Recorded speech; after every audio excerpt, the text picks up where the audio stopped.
37వ దావీదు కీర్తన 32వ చరణములో ఈ విధముగా ఉన్నది.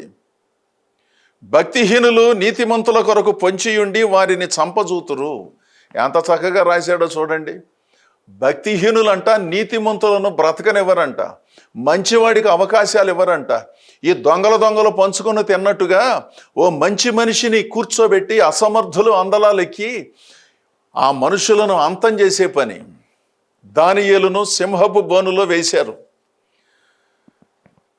దేవుని సన్నిధిలో అతడు చేసిన ప్రార్థనకు, అతడు చేసిన మంచికి ఇది ఏ దేశానికి, ఏ నాయకునికి తగదు కదా.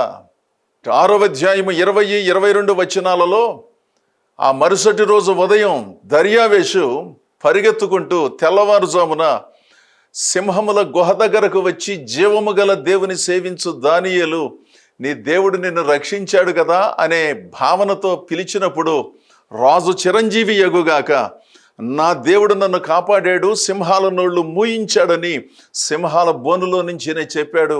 ఆ తర్వాత కుట్ర చేసిన వారిని, వారి కుటుంబాలను అదే సింహాల బోనులో పడవేస్తే ఎముకలను కూడా సింహాలు తినివేశాయి. దేవుని ప్రజలారా, ఏ లోపము లేకుండా బ్రతకటం సాధ్యమేనని దానియేలు నిరూపించాడు. భక్తిని భక్తి సూత్రాలతో జరిగించటం ధర్మమని దానియేలు చెప్పాడు. అద్భుతంగా ప్రపంచ చరిత్రలో నిలిచిపోయాడు. దేవుని సహాయంతో భక్తిని భక్తి సూత్రాలతో జరిగిద్దాం.